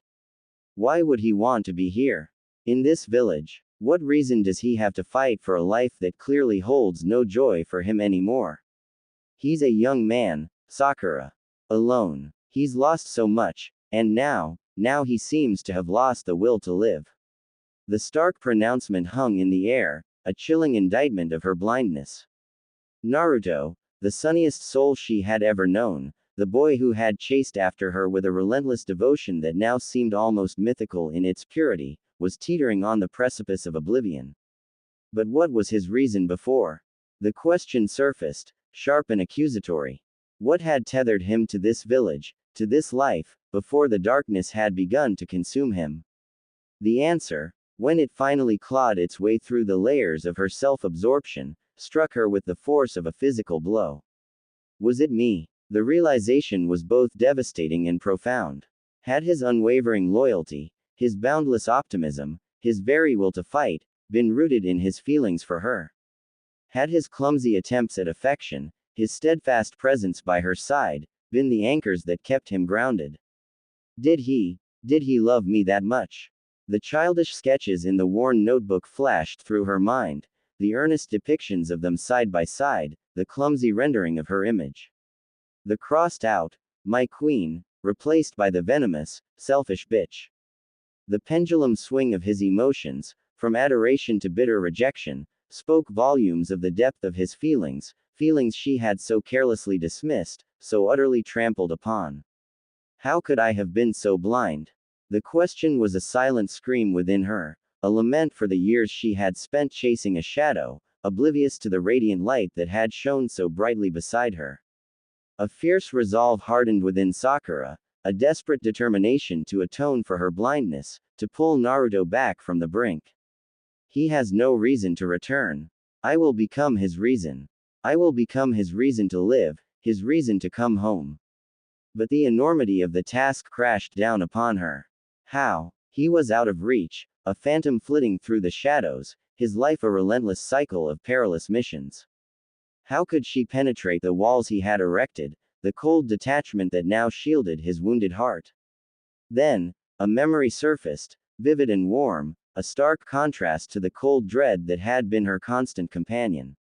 Naruto, standing in the doorway of his small, cluttered apartment, a wide, welcoming grin splitting his face, a spare key extended towards her. Here, Sakura-chan. You're welcome whenever you want. Consider this your second home, Dadbao. Be my family. The casual invitation, the earnestness in his blue eyes, the unspoken depth of his acceptance, it all flooded back, a poignant reminder of the unwavering offer she had never truly embraced. All she thought was that as a very friendly gesture. His apartment. The key. A tangible link, a space he had openly invited her into, a place filled with the echoes of his unreserved heart. Even in its current state of disarray, it might still hold a trace of him, a connection to the boy she had known, a place where she could wait, a silent promise of her changed heart. With a newfound sense of purpose, Sakura made her decision. Clutching the memory of the offered key like a precious talisman, she resolved to move into Naruto's apartment. She would surround herself with the remnants of his life, hoping to understand the depths of his pain, hoping that her presence, however silent, might somehow reach him, might become a beacon in his darkness, a living testament to her regret and her unwavering hope for his return. She will wait there for his return. He will definitely come at his home after all. The first night in Naruto's apartment was surprisingly peaceful. Slipping the key into the lock, the familiar click echoing in the silent hallway, felt like a small act of defiance against the overwhelming despair that had consumed her. Despite the lingering disarray, the dust motes dancing in the moonlight, a strange sense of comfort settled over Sakura. The chaotic energy that usually permeated the small space had been replaced by a quiet stillness, yet beneath it, she could sense the faint echoes of his presence, the lingering scent of ramen, the worn patches on the tatami mats where he often sat, the childish doodles still clinging to the refrigerator door. For the first time in months, the nightmares did not come. The familiar landscapes of guilt and loss remained at bay, replaced by a deep, dreamless sleep. It was as if the very air in the apartment held a soothing quality, a silent reassurance that she was closer to him here, within the sphere of his absent presence. A small, undefined but profound comfort settled over her, a fragile seed of hope planted in the barren landscape of her regret. A soft sigh escaped Sakura's lips as she settled onto Naruto's narrow futon, the faint, lingering scent of his familiar soap a subtle comfort against the sterile backdrop of her recent existence. A profound sense of peace, unexpected and almost unsettling, washed over her. Why here? She wondered, her gaze drifting around the small, cluttered room. It was, by any objective standard, a far cry from the neat, organized space of her own apartment. Ramen wrappers still lurked beneath the low table, a haphazard stack of manga leaned precariously against the wall, and dust motes danced in the slivers of moonlight filtering through the grimy window. She cleaned all the mess he left, removing dust and spider waves. Yet, despite the disarray, a profound sense of ease settled within her, a quiet stillness that had eluded her for weeks. For the first time since the catastrophic slap, the relentless gnawing in her chest eased. Her shoulders, perpetually tense with guilt and anxiety, finally relaxed. Even her breathing seemed to deepen, each inhale a small act of surrender to this unexpected tranquility. Why can I sleep well here? The question echoed in the silence of the small room. In her own meticulously clean apartment, sleep had become a battlefield of nightmares, a relentless replay of her devastating mistake.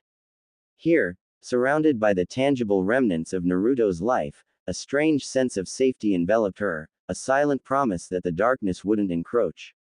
I feel relaxed. It was an almost unbelievable sensation.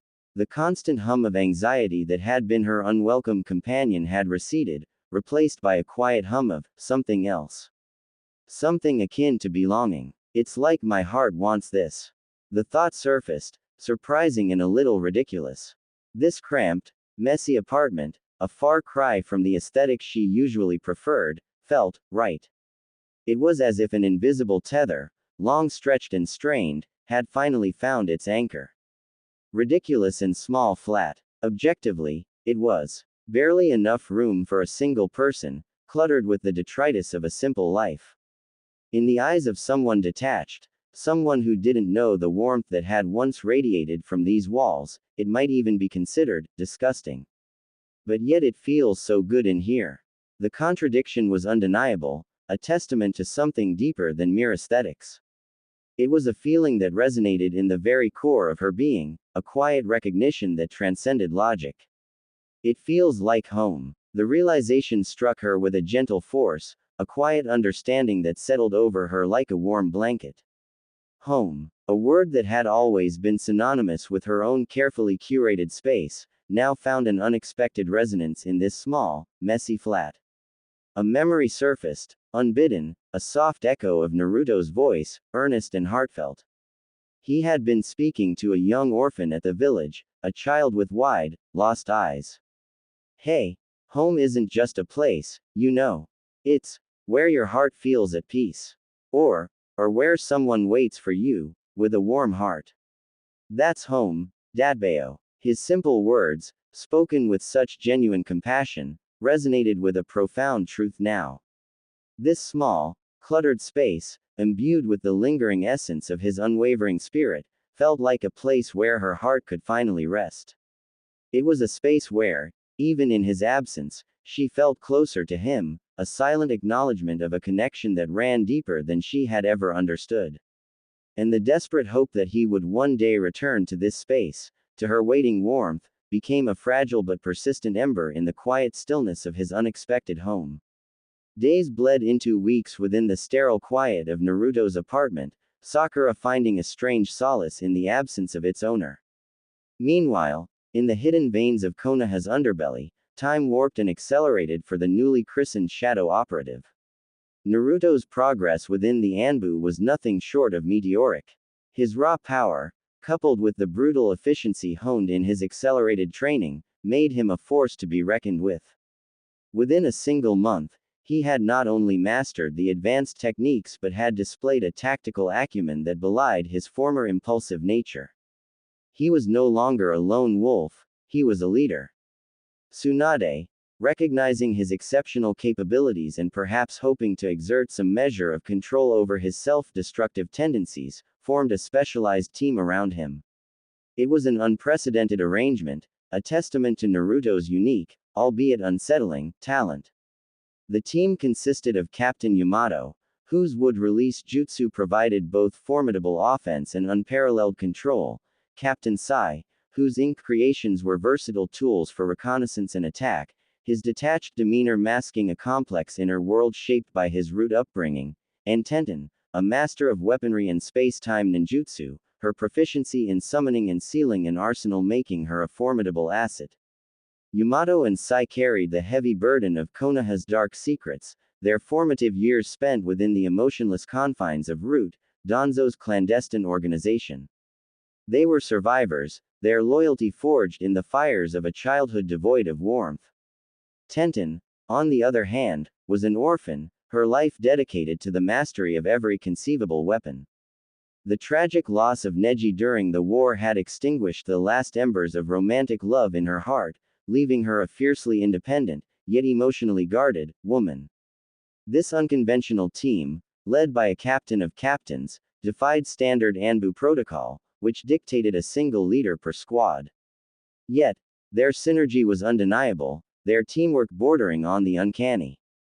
Naruto, the once goofing, unpredictable knucklehead, now orchestrated their missions with a precise, almost preternatural awareness. His plans were intricate webs of strategy, adapting to unforeseen circumstances with a fluidity that consistently surprised even his seasoned teammates. Each mission was a testament to his evolved intellect, a display of tactical brilliance that left their targets dismantled and their objectives secured with ruthless efficiency. Together, this formidable quartet tackled the most dangerous and complex assignments Konoha had to offer. They dismantled rogue ninja cells, neutralized high-level threats, and retrieved sensitive information from heavily fortified locations with a success rate that bordered on the miraculous. Their reputation within the Anbu grew swiftly, a legend whispered in the shadows, an unstoppable force led by the enigmatic Captain Uzumaki. Soon, Naruto and his team had completed so many high-risk missions that Tsunade found herself with a dearth of suitable assignments. The simple, routine tasks held no appeal for the newly forged Shadow Operative. The thrill of the impossible, the razor's edge of danger, had become his new addiction, a substitute for the emotional connection he had severed. Risk is not a word for the war hero. But in missions there is no place for mistake. One mistake and you're done for. Who can match his strength in fight? No one. But you have to be alert even in sleep.